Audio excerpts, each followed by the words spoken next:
and has no money for down ballot candidates, which is bad for the party. David K. Johnston, Pulitzer Prize winning investigative journalist. That does it for our show. Happy birthday, Nermeen Sheikh. The viewpoints expressed in this program are the opinions of the people expressing them and are not necessarily those of Fresh Air Incorporated, its staff, or its board of directors. Hi, this is Al McFarlane, host of The Conversation with Al McFarlane. You're listening to 90.3 FM, KFAI.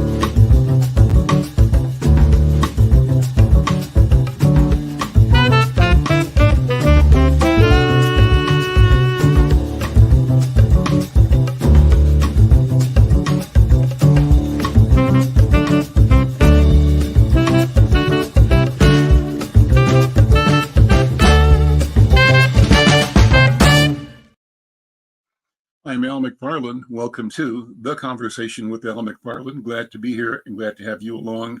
As always, kudos to the mighty KFAI. What a wonderful and powerful station, a great voice for the community.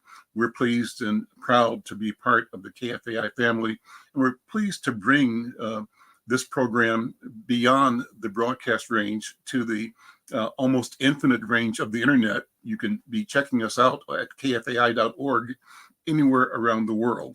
You also can connect with this program on the several digital platforms that we are streaming to, including Insight News at YouTube, Black Press USA at YouTube. We're on Facebook, we're on X, formerly Twitter, and we are on LinkedIn. Wherever you're checking us out, we thank you for being a part of the program, part of the experience. We invite you to invite some friends to show up and to listen, to enjoy, and to participate. You can do that by putting a comment in on the comment section if you're on one of the online platforms. And if you're listening on the radio, want to make a comment, just jump online. Drop us a note and we'll shout you out. We thank you for being here. Well, today is a wonderful program. We're coming to the end of Women's History Month, and we have the honor and the pleasure of talking with one of the stellar lights and voices of really freedom and of education in our country.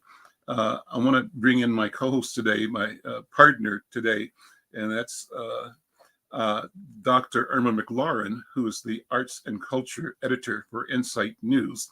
And she's got a special guest. In fact, she'll be leading the program. Let me stop right there. Irma, Dr. Irma, how you doing? I am doing great. I'm back in Mobile, Alabama, and it is my pleasure to be on this show that's entitled She's Seen It All, celebrating over a century of one Black woman's journey. And I'd like to begin by introducing our guest, but opening it with a poem that I've written, at least part of it. It's a long poem, so I'm just going to read a sample. But it's titled, When Mrs. Edith Renfrow Smith Speaks, the Sound of Our Elders Ring Clear. She has a quote that she says often, mine not to carry. When Mrs. Edith Renfrow Smith speaks from the vantage point of 109 and a half years old, the sound of our elders ring clear and we must listen. And so I'm going to begin with a bio of her. Miss Edith Renfrow Smith was born July 14, 1914 in Grinnell, Iowa. She was the first African-American woman to graduate from Grinnell College in Grinnell, Iowa, which is also my alma mater. The granddaughter of slaves, Edith, at age 108, was designated, quote, a super ager, end quote, in a study by Northwestern University for her remarkable memory and longevity. In 2022, Grinnell College announced that it would name a new residence hall in her honor. Winford Hall is scheduled to open in the fall of 2024, and we'll get back to that. So it's my pleasure to welcome Mrs. Edith Renfrow Smith to the show, and her daughter is with her, Mrs. Alice Smith, to help us. Hello, Miss Edith. Good to see you again. And I have great to meet you and to know about you, because you are new to me. Great. And so I wanted to ask you questions, just a few questions. How are you feeling today? I am fine. Okay. So you grew up in Grinnell, Iowa, and most people don't think about the heartland as a place for Black people. What was it like growing up in Grinnell in the early 1900s? Ever watch people look at you like you're strange? Mhm. Some strange creature appeared. That is what it's like to be the only one they see. So consequently, it must be a mistake. And were there other Black families with your families around? When my family was around, there was no one because we were segregated, not personally or because it was just because that's where you landed and that's where you stayed. And you didn't go anyplace because there was no place to go. Okay. Unless you are a worker, what were you going to do? You stayed at home. You didn't get to meet any other Black people. And that's what your life was like, what was around your home. But And you your also had family- aunties, right? You had your aunts with you. Your mother's sisters were close, and your grandmother also lived in Grinnell. My mother's close relatives, and we were all together Okay. within 1 block of each other. One aunt had no children, and the other aunt had lots, but there was no one home. So there were just adults for us to see. No children at all, because they were all grown and gone. My brother and I were the only 2 small children. So let me ask you this. In 1933, you made a decision to go to Grinnell College. Why did you choose Grinnell College? Grinnell College was as close as my door. The people from Grinnell College saw 2 little children off from everybody, and they invited us to come where they had activities. And that's where we went. And it was called Uncle Sam's Club. The activities were on Saturday and Sunday. So you had been going to the campus for those activities. Why did you decide to attend Grinnell College? Well, Grinnell College students were the ones that were playing with us, teaching us games, and inviting us to the parties they had for us. And that was why we were so close to Grinnell College, because they were close to us.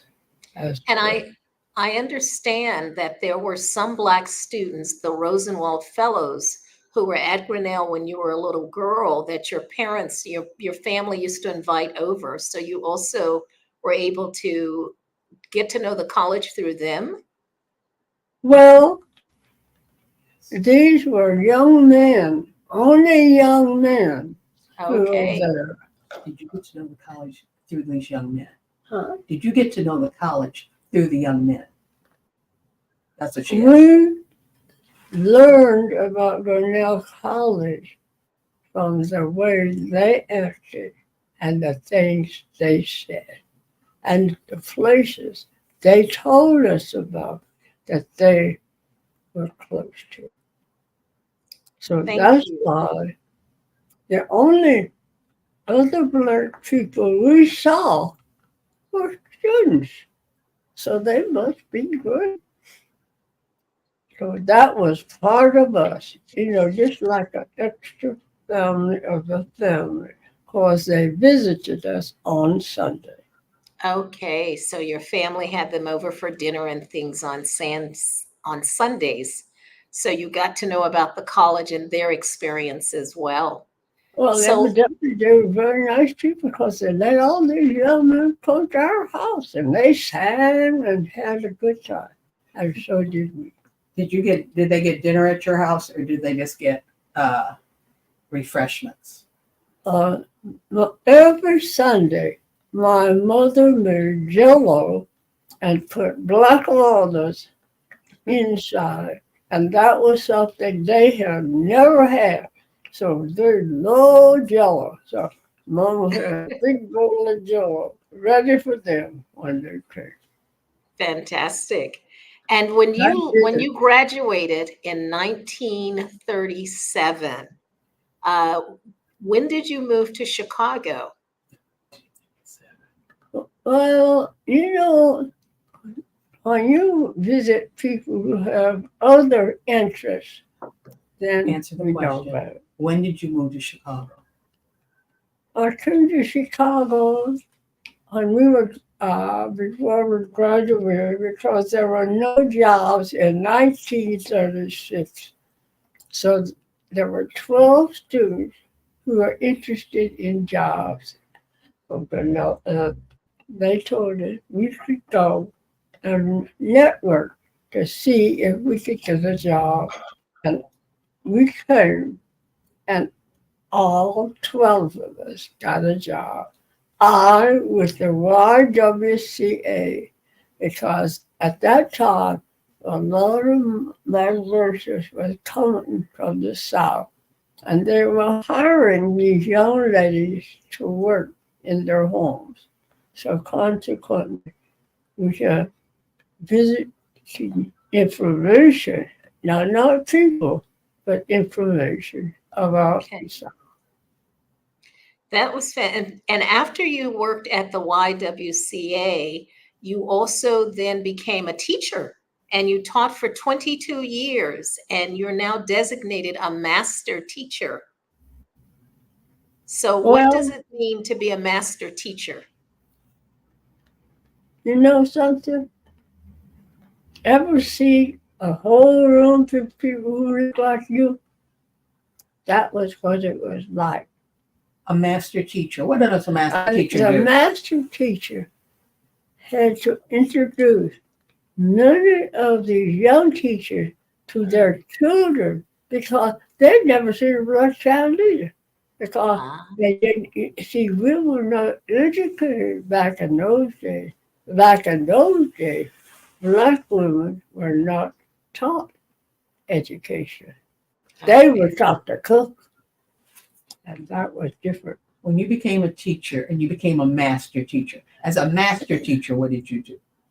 As a master teacher, as I told you, we introduced children to education and things that you do when you come to learn.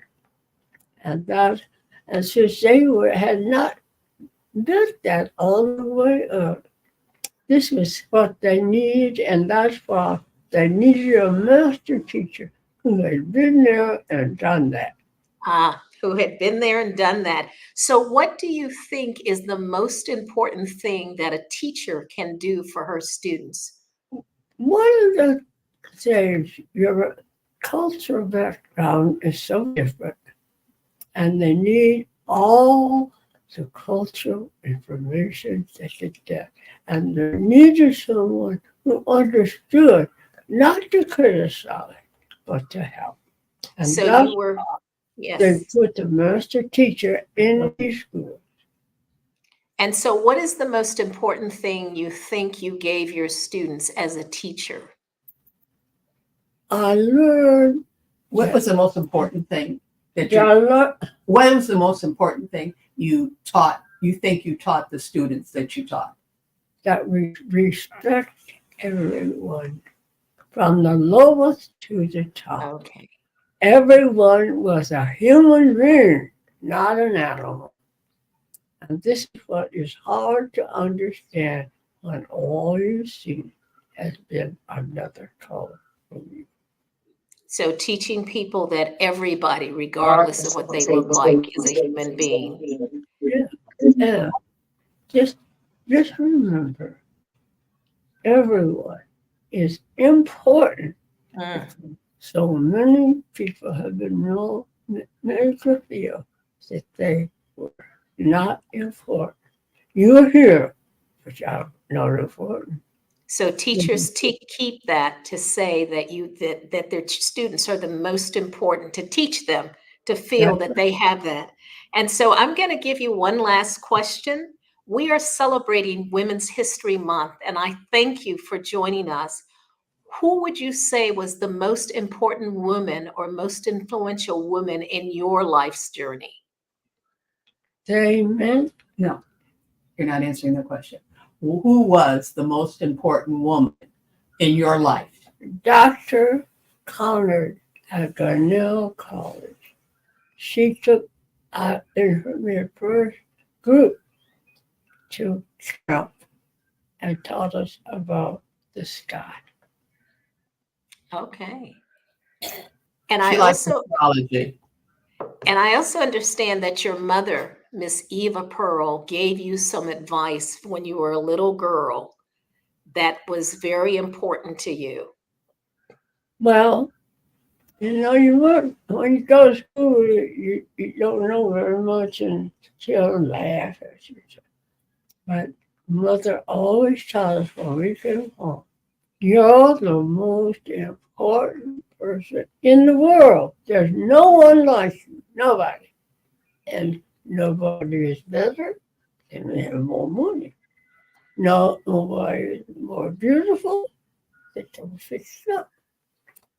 But no one is better than you. There is one Edith Smith, and she is it. All And right. please don't forget that you're it. And don't let anybody try to tell you you're not it, because I told you that you were. And you are more. I'm the most. Nobody is better than you. And I think that's a good Not nobody. even. Now, you know what you said? Not even the president of the United States. That was is the most great. important person she knew. So I think that's a good closing point, Miss Alice. I know you're back there. Thank you so yeah. much.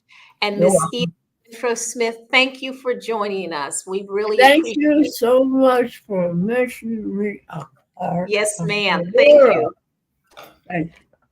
And Thank you so all we're for gonna coming. call on Cooper. We're going to have Miss Edith sign off now, and we're going to bring in Dr. Tamara Bubouf Lafonte. And Tamara, please pronounce your name for us and tell us who you are and how you got connected to Mrs. Edith Renfrow Smith.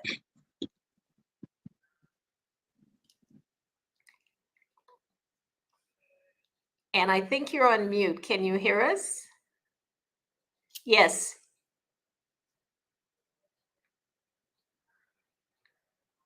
So are you able to join us?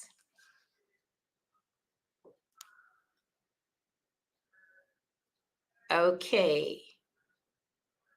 Well, I think what we'll do is have you sign off and then come back in again. So that because you're on mute right now. And what I'd like to do, Al, I had the pleasure of meeting Mrs. Renfrow Smith when I was at Grinnell. I was at my alma mater for a month residency, and Dr. B took me to Chicago to meet her. And having spent about 4 hours with her, I was tired and she was ready to keep going. And her daughter, who is 78, she is 109 and a half years old, and she will be 110 in July. Her daughter was with us, and we had the most delightful afternoon. And as I said, it inspired a poem. And so I'd like to read a bit of this while we're waiting for Dr. B's technical stuff. It's called When Mrs. Edith Renfrow Smith Speaks, the Sound of Our Elders Ring Clear. And it begins with the quote, which is mine not to carry. So when you ask her about what she encountered, did she encounter racism? how was she treated? Because this was segregation. Then she would say, mine not to carry. Those are their issues. It's not mine to carry. And so I thought that that would be, a great way to begin. So when Mrs. Edith Renfrow Smith speaks from the vantage point of 109 years old, the sound of our elders ring clear and we must listen. Mrs. Edith Renfrow Smith is a living memory. She is our connection to a Grinnell of old, where Black families made ways out of no way, where Black people built communities of love and future aspirations. It was a place where Black women showed business sense and owned businesses on Broad Street. And let me just say, one of her aunts actually owned a business. She made toupees and hair pieces and actually had her own business. Where Mrs. Edith Renfrow Smith, growing up as a young girl, learned not to give attention to inequality and racism. She says with a twinkle, mine not to carry. We must listen. In the heartland of Iowa and the town of Grinnell, while she and other family members may have served prominent white people, including then Grinnell College President Nolan, they were not servants in their own minds, in their own hearts, in their own futures. So I'm going to stop there because I think we've got Dr. Tamara back with us. And thank you so much. I'm happy to be here. Yes, we got you. So please give us the pronunciation of your full name and a bit about your background, what you do, and how you met Mrs. Edith. Okay, well, good morning, everybody. My name is Dr. Tamara Bulberf, and I am the Louise R. Noun Chair in Gender, Women's, and Sexuality Studies at Dr. Irma's alma mater, Grinnell College.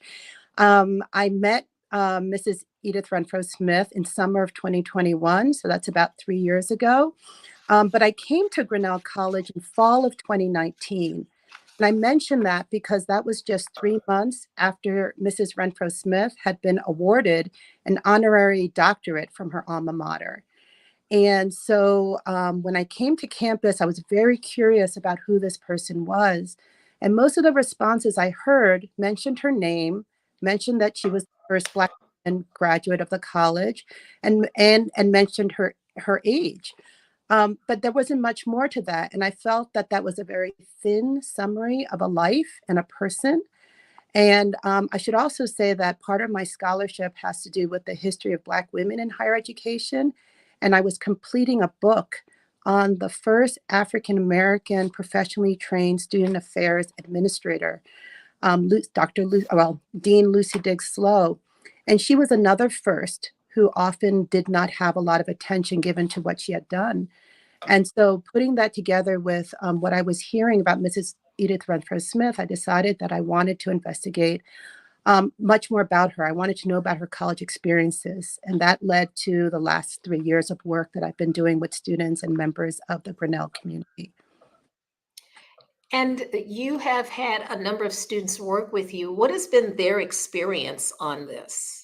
Oh my God, transformative. I was just with one of them, Faven Getachew, who is a student from Ethiopia, who was my first of 5 research students that I've had the pleasure of working with. Am I still coming through? Mm-hmm. So Faven Getachew was a student of mine in the year 2020, 2021, when we were online due to the pandemic. And after we had a course together, she approached me and asked me if there would be any research that she could do. Given that she was from Ethiopia and we had the pandemic, she knew that it wasn't likely that she could go home for the summer and return in time for the fall.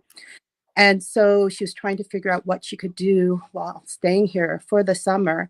And at that point, all I had was a little bit of information about Mrs. Edith Renfrow Smith. I was slated to have a sabbatical in fall of 2021. And I told Faven that maybe we could do some preliminary research to help prepare for my leave. And when I mentioned Mrs. Renfrow Smith's name, Faven said, I know her. I know the name. And I said, how? And I think this is really important. Faven said that when she applied to Grinnell College, she didn't have the opportunity to visit the campus. When she got the letter, the notice that she had been admitted, the first thing she did was to search the internet to see who, as a Black woman, had gone to that college. And so she found the name Edith Renfrow Smith, and she felt that because another Black woman had succeeded at Grinnell, perhaps it could be a place for her. And so when you ask me what is the experience of students working on this, it gives them a history that otherwise they did not. It gives me of how I'm a Black woman in her 50s, but I'm still institution, and to know and to have sort of learned from Mrs. Renfrow Smith, it's very clear to me that my place here was made possible by her presence here 90 years ago. And so it's been transformative for students to know that they are walking in a legacy, and that Yes. part of what they're doing here is building on a legacy rather than starting a legacy. So it's been huge for the students who've worked with me, and I think very important for students who have learned about Mrs. Renfrow Smith and her experiences at Grinnell College. Well, you were kind enough and gracious enough to bring her with me, to take me with you to visit her, and we had a lovely weekend in Chicago, a chance for us to get to know each other. Which, by the way, we had met previously at a conference just before you took the position in 2019, and then come full circle for us to connect again at my alma mater. And so after leaving that conversation for about 4 hours, I was inspired to write a poem. And I just want to read a little bit of that before we move on.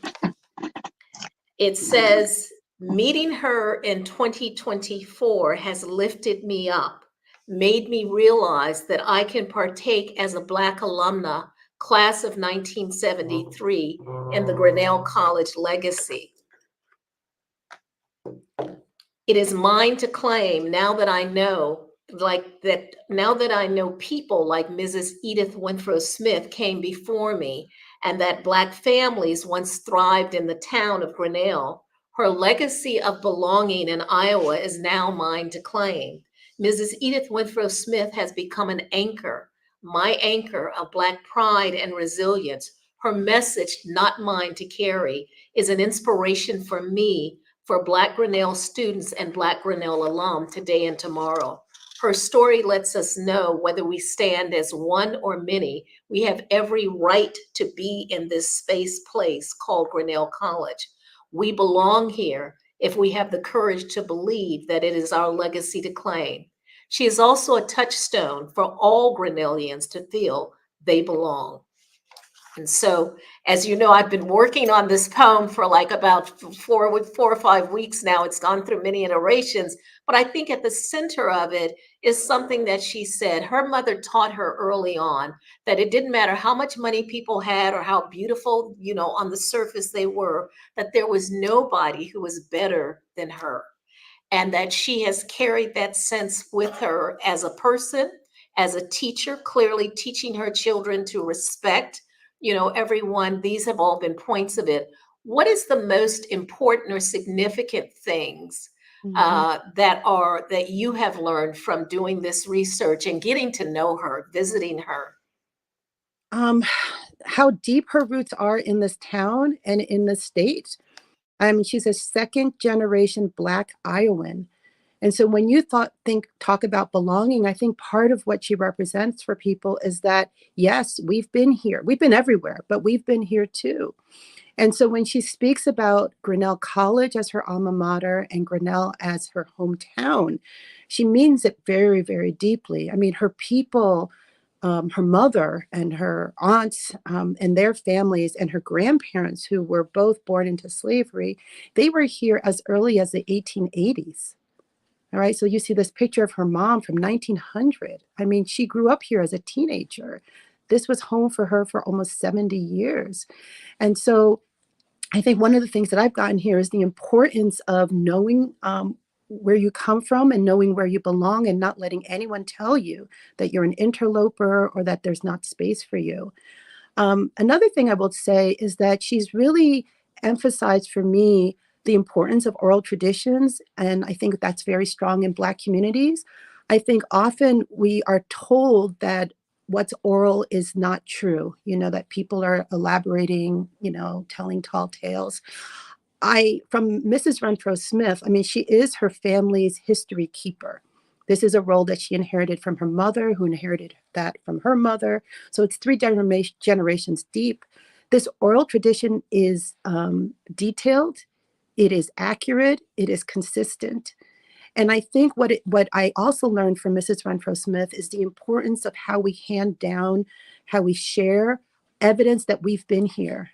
So for her, from the ages of like 5, 6, she was the one in her family, despite having 4 older siblings, who encouraged her mother to tell those stories over and over. So by the time she applied to Grinnell College in 1933, she knew where her people came from, starting in the 1840s. And as she has shared in different interviews, she says, I come from a family of fighters, and that includes the women and the men. All right. The people who knew their value, people who passed down that sense of inherent value that no one can take away, people who refused to accept less than what they felt they deserved. And so when I think of Mrs. Renfrow Smith, I think about what students already bring to campus that they should be encouraged to value. Yes, it's important that they're at an institution where there are opportunities, but what got them there? And often they have deep reserves of what sociologists would call aspirational capital. So even in your family went to college, who was whispering in your ear, you can make this? Who, as my student, Faven Getachew, my first student who worked with me on this research, her mother, she's first generation college, soon to be graduate at the end of this semester. Her mother does not speak English. Her mother did not go far in her own schooling. Her mother has been essential to her success. Her mother would sit up with her when she was doing her homework in high school. Her mother would tell her, you are as good as anybody else. And so I think from spending time with Mrs. Renfrow Smith, it makes me think about all those mothers and other people who encourage our dreaming to happen. And to me, that is essential. Knowing that there are people who see the biggest version of you and who contribute whatever they can to helping you feel comfortable in that sense of self. So that's how I would answer your question.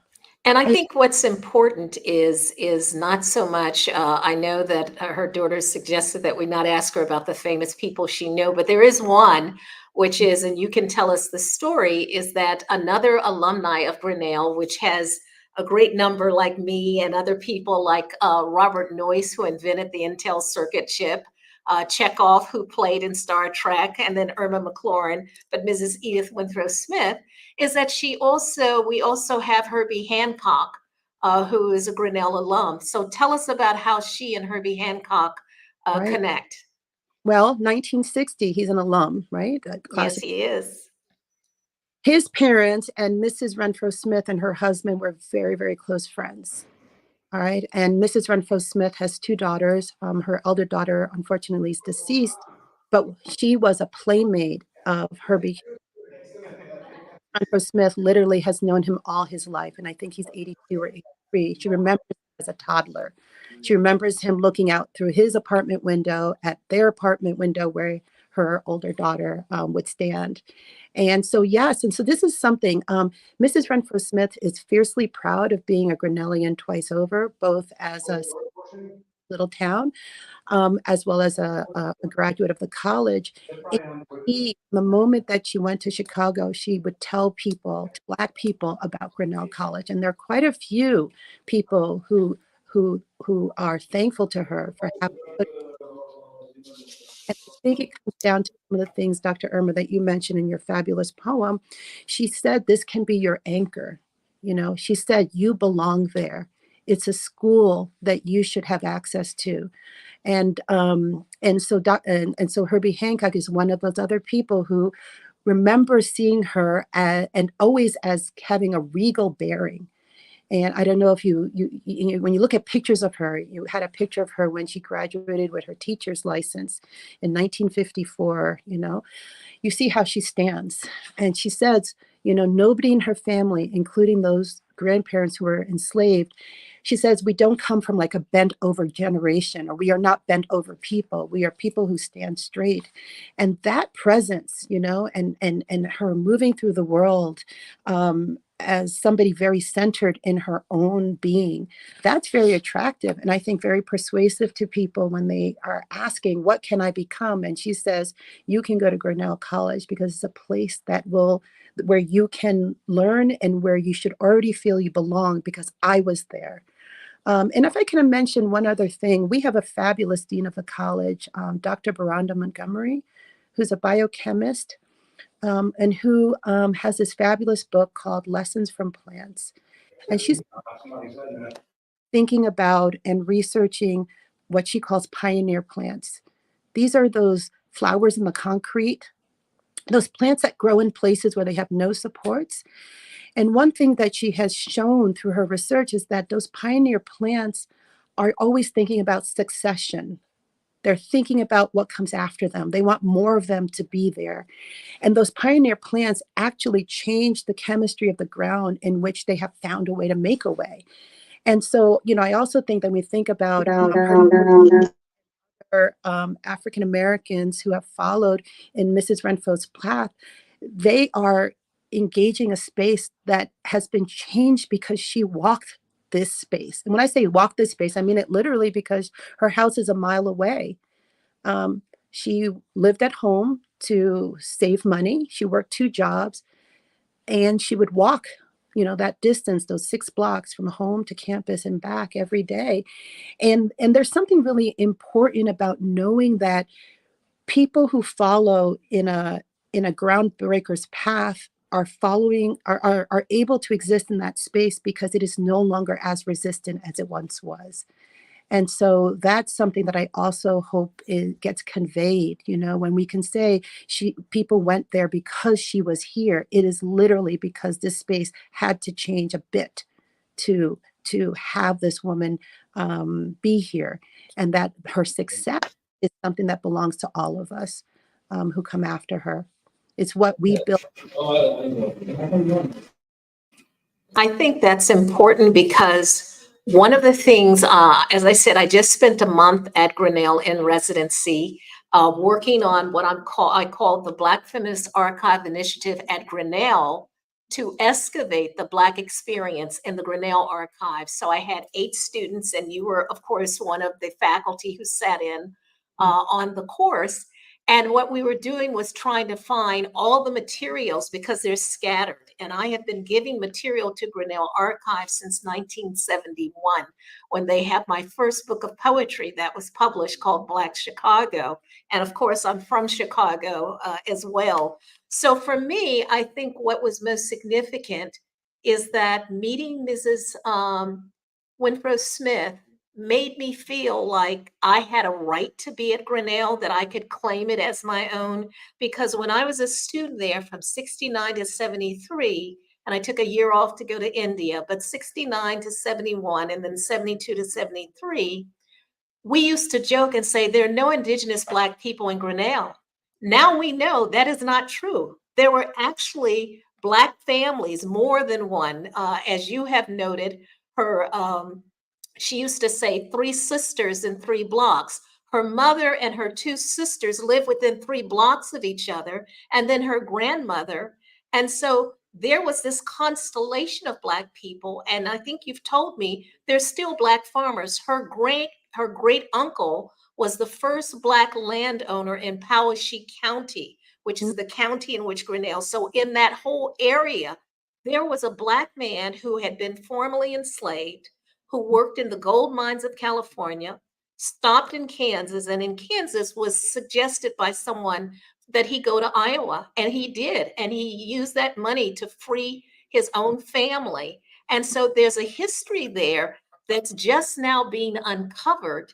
And I think that my experience as a Black student in the late 60s, early 70s might have even been different had I known that there were Black folks, in that space. And now that I know it, I'm just ecstatic, right, about this. As I said, it's given rise to this sort of long epic poem that she has inspired me to write, that basically says, we are linked together, as you have indicated, and that in some way she has become that kind of a plant Mm-hmm. that has she sort of laid the groundwork, as well as some of those other Rosenwald scholars who are now just discovering. And as we pull this Black history together into one sort of collection, we're now seeing that there's a power and a synergy there that when it's scattered, we don't get to understand. But when we bring it all together under one roof, like I'm doing in my Black Feminist Archive, that we will do at the Black Experience at Grinnell, then we begin to understand how powerful and how connected our histories are. Yeah. Yeah. And so I know that you're working on an article, Al. We're editing it, and you should get it shortly, so it should be in next week's paper. Tell us a bit about what you want to highlight in that. Well, there's so many things, but one is her girlhood. You know, we talk about Black girl magic now, and that is a real thing. And I love the phrase. And it's both a lay academic sort of lens that looks at the resources that Black girls and women have within, that they create and that they use for their own sort of advancement and those and the advancements of other Black girls and women. I see Mrs. really early example of this energy. I am fascinated by the fact that this family, so that picture of Mrs. Renfrow Smith when she was Edith Renfrow, when she was the new graduate in 1937, it is not a Grinnell College photo. It is a photo that her mother arranged to have taken by a professional photographer in Grinnell. Right. This photo exists among about 150 that the Renfrow Smiths have shared with us. Out of how many, I'm not sure, but 150. And out of that 150, about 7 show Edith Renfrow as a girl. The first photo, she's 1 year of age. It's from 1915. And we have these 7 that go up until 1937. And so those photos make me really interested in what this Black family and this Black mother did to develop a woman who became what I call a groundbreaker, somebody who had a vision of self bigger than what many other people in the wider Grinnell community may have had for her. Somebody who, when I say broke ground, somebody who was able, who persisted. Right, she's the 3rd Black woman to be admitted to Grinnell College in its first century, but the first to finish. That tells you something about labor. That tells you something about stick-with-itness. All right, she's a groundbreaker, and what I also see is that she's a person who was supported by people who may have been overlooked by dominant actors. But you have her mother, you have her extended family, you have the relationship that her family created with these Rosenwald scholars, these young Black men who were peppered into the Grinnell College community. If you ask me, they're important on 2 levels. One, they show the importance of support for our minoritized students. You know, they went to the Renfrow home every Sunday. They were treated as almost like dignitaries. Mrs. Renfrow Smith remembers, and she was only 6 or 7 at the time, that they ate in the parlor. You know, that was the most fancy part of the house. And they had this beautiful meal. And she says, and this is the second thing that is important, she caught a vision of Grinnell College from those young men. Now, her mother insisted that all the Renfrow children would go to college, and they did. But she's the only one in her family who chose Grinnell College. And I think those young Black men were very significant in giving her a vision of success at the school that was closest to her. So I'm really interested in her first 20 years, in what got her to the point where she could, as she said in an early interview, recruit myself, not be recruited by the college, but recruit herself. And I think her ability to persist the family that she was always connected to. So as somebody who couldn't afford to stay at Grinnell, to live on campus, what she heard every day of her life, and I asked her this just a couple of weeks ago. Every morning she heard, no one is better than you. You are you. And there's something deeply special about you. And so those are the kinds of affirmations and overlooked resources that I think existed not only for Mrs. Renfrow Smith, but for other minoritized students that I want to bring to light. So it's this motto, it's these photographs, it's this oral history. And so I hope that that can shed light on what prepared her to defiantly, boldly, powerfully recruit herself to this school and claim it as her own, even though she was the only Black student on campus for the whole time that she was there as an undergrad. You know, this is such a powerful story, and I want to thank you for joining us and for us being able to have Mrs. Edith Renfrow Smith on. Cooper, if we can just show that image of Renfrow Hall, she will be remembered because the college has done something extraordinary. It has named a dormitory, which is the newest dormitory on the entire campus. And it is literally located across the street from the campus in the town.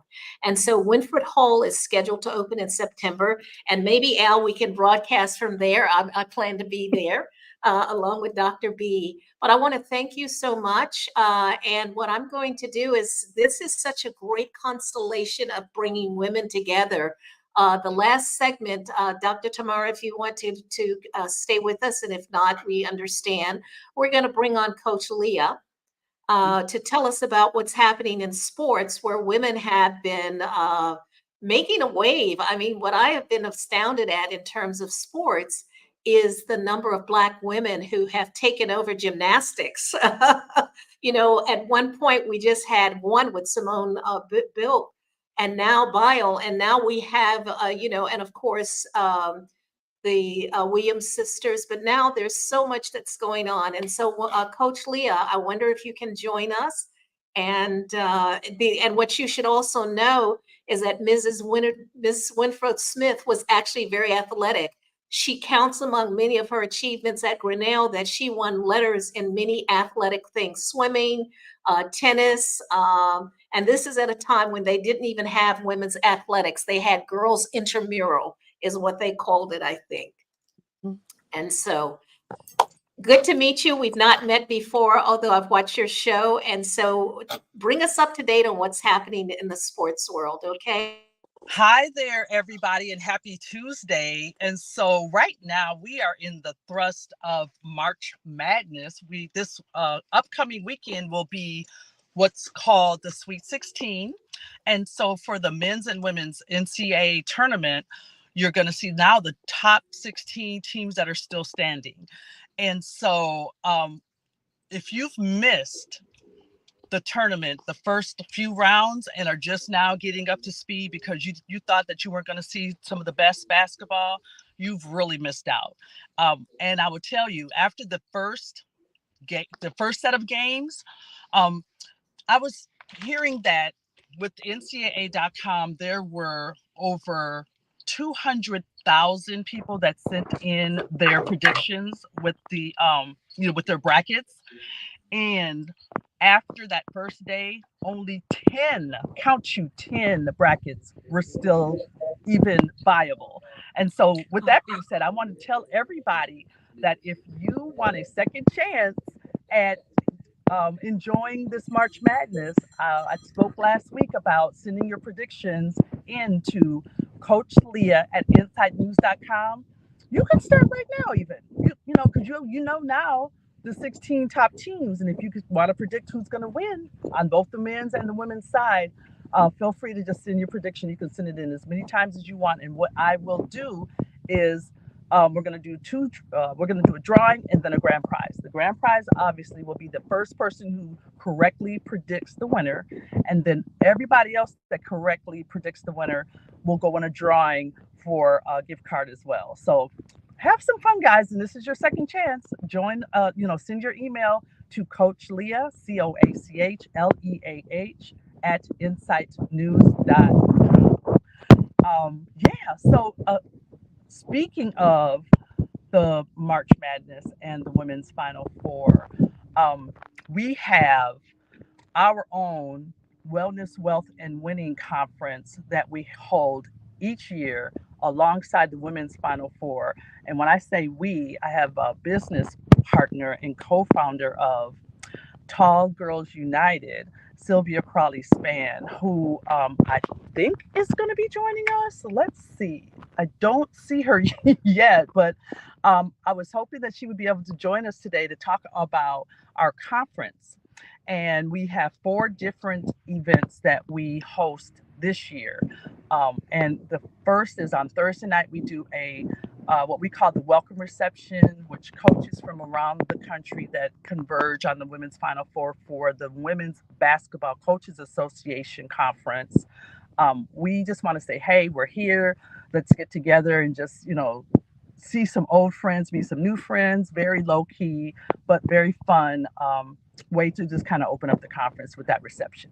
And then on Thursday, we have what we call the ultimate brunch. And we're adding a new element this year. If you're familiar with TED Talks, we're having our very own TGU Talks. And the 2-time WNBA champ, Yolanda Moore, an amazing speaker, will be doing her TGU Talk to kick off our brunch. And then we'll have some yummy Cleveland, Ohio food to munch on. And then we'll have a very interactive panel discussion with some WNBA legends on the panel, and that should be a lot of fun. And then we will conclude that day with a forum where we'll do a little breakout session, and so you can do a little deeper dive with our subject matter experts that are going to be on our panel. And I understand we actually have Sylvia has joined us. So if you want to bring her in. Please, yes. Hey, Sil. Hello there. Hello, everybody. So great to see you. I love that logo. Yes. So Sylvia, I was telling everybody about our Wellness, Wealth, and Winning Conference, and I was going through the day's events, and you actually popped on just the right time because I finished talking about the brunch, and then I wanted you to talk specifically about what we call your baby, the fashion show that we have on Saturdays. Well, let me just tell you, we have so much planned for the whole entire weekend. I'm super excited. I can barely sleep, Leah, right now. But for the fashion show, the theme is called the Tip Off Fashion Show. It is on Saturday, April 6th at the Lounges Content Studio, downtown Cleveland. And the reason why we chose that theme is because it's the same day as the men's Final Four, and the men's games are later that night. So we're playing off the whole basketball theme. So it's a tip off. We will have the national anthem. We will have, the Black national anthem. We will have a warm up, a first quarter designer. And in between the first and second quarter designer, we have an award to give away to a special guest. And then we'll have our second quarter designer. We will then have a halftime entertainment show. And so I don't want to reveal the surprise just yet. And then we will have a third quarter designer. We'll give away some gift prizes in between third and fourth quarter. Then we'll do the fourth quarter designer. And then I'm the overtime. So I'm actually the lead designer for the WBL. I also have my own clothing line. So I'll be the warm up. I'll go first. And then I'll, help everybody backstage. You know how it is backstage of a fashion show. Like, it's just crazy, right? So I'll be helping everybody else. And then I will go at the end to unveil the new uniforms and merch for the new WBL, the Women's Basketball League, that's launching in June. And so one of the last jerseys that I will unveil is the Cleveland Rockers uniform. And we will have some former Cleveland Rockers in attendance. And so we'll have them kind of stand. We'll give them their roses now, pay homage for them, paving the road for the new Cleveland Rockers. So the owner, his name is Ryan Reed of the WBL. He resurrected the name WBL because this league existed in the 80s. And so so he's resurrected that, and he's reached out to the women, the former players for the WBL, and he's kind of got them on board as well. Actually, one of them is on his advisory board. So his whole motto is commemorating the past while creating opportunities for the future. So he's given roses to the players who have gone before us, but yet creating opportunities for these college players that you're watching in the NCAA tournament. I mean, there's been some incredible games. There's tons of talent, but unfortunately, there's no place for all of them to go. You know, the league has one expansion team this year with the Golden Warriors. I think they're going to have a women's franchise this year. But other than that, there really aren't any, you know, too many expansion teams. So usually the players who get drafted, more than half of them get cut. And so now when they get cut, they have some place to go. He's also going to reserve some spots for HBCU students and so student athletes. So now going pro is a dream that can come true for them as well. And so we're super excited about that. I'm super excited to unveil the uniforms and the merch. I'm happy that I got to design it. That's kind of my I love to design all day, every day. So, and of course, I'm not just going to bring out some uniforms. That's too much like normal. So because his theme is commemorating the past while creating opportunities for the future, I'm going to mix the new and the old. So we've got new and improved uniforms of some teams that previously existed, like the Detroit Shock, Cleveland Rockers. Those are teams that already existed in the WNBA and they folded. And now he's resurrected those teams. So we're mixing the new and the old because he's creating new opportunities for the future players. And so I'm going to take uniforms, but I'm going to what I call Bridgerton, the uniforms. So they're going to have big skirts and tutus up underneath. And, you know, they're just going to be flowing and nice and big. And then when they get to the end of the runway, they'll rip them off and they'll have uniforms and jersey dresses and athletic gear up under the big old bell grand skirts with corsets, and we're going to tie them in the back, and you know, and so we've got the music to reflect that. Like the music starts with violins playing nice and soft, and then the music kind of scratches and flips to a hip hop song that's very popular that everybody will want to sing along to. So we're very excited. We have tons of sponsorship for this, which I mean, the sponsorship has been pouring in the last hour. We've been working on this for like 6 months, Leah and I, but in the last maybe 2 weeks, the sponsorship dollars are pouring in. We need, you know, all the help that we can get. We're a 501c3. Our main mission, and I wasn't here for the first part that Leah talked about, but our main mission is to mentor young girls who are like I was 6 feet in the 6th grade with a size 12 men's shoe. So I was the only 12th grader in my city that looked like me. And I often looked in magazines. I watched a lot of television. I was looking for another little girl that's sick. Am I the only 6 feet, sixth grader in the world? You know? And so we don't want little girls to navigate through that by themselves. We don't want them worrying about if the boys are going to ask them to the prom, if they have to like down pictures, you know.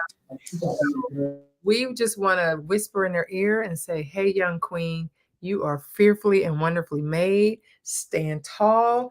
Being tall is that's your secret sauce, and God just supersized that. So that's our mission, is to help young girls navigate through that. And so our conference is one of the ways that we fund it. And we actually get a chance to do that at the brunch that Leah talked about. We get to mentor young girls and boys, actually. So and that's great. You've given us a lot to I would say chew on, literally, because you're going to have a tea. And I understand the tallness because my niece played for the Lady Gophers and she was 6'7". So I understand what it's like to have someone. My sister's over 6 feet. I'm the shorty in the family, and so I understand. You must be talking about one of my diamonds, Kim Bell. Yes, that's my niece. Yes. Yes. And also a Washburn alum. We both graduated from Washburn, but she was fantastic. And I'm so proud of her. She has the life that she lives now in service to others. To my understanding, she's working either still in law enforcement or juvenile. No, she's actually going back to get her master's. She wants to do more development. So that's a good point. We've got about 60 seconds left, and I wanted to loop Miss Tamara back in. I want to thank you both, Coach Leah and Miss Sylvia, for sharing with us what's going on. And Miss Tamara, what would be the final words you'd want to have us to say about Miss Edith Renfrow Smith, who also was an athlete, in her own time? What's the takeaway? I think the takeaway is that we need to know this history and tell this history when we learn it. You know, I am so drawn to the weight of thinking that you're the one and only when it's not true. And I love this work that you're both doing, celebrating the current, the moment, but then also revealing the past. And I think of the word remembering, like re-membering, is putting it back together when it's been pulled apart. And when we remember, we are whole. And there's glory in knowing who else has known your path, who else has known your path. So And so thank you so much. I have to wrap it up.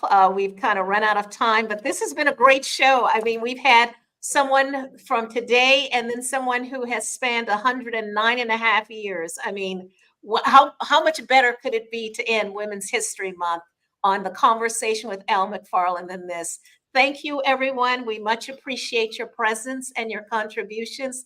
Thank you, Dr. B. We much appreciate it. Thank you, Miss Edith and Miss Alice, if you're both still on the line. Enough respect is all I have to say. And so this has been the conversation with Al McFarlane. Be sure to contact us or to watch us on Insight News MN or Black Press USA and subscribe. We need your support as well. Thank you.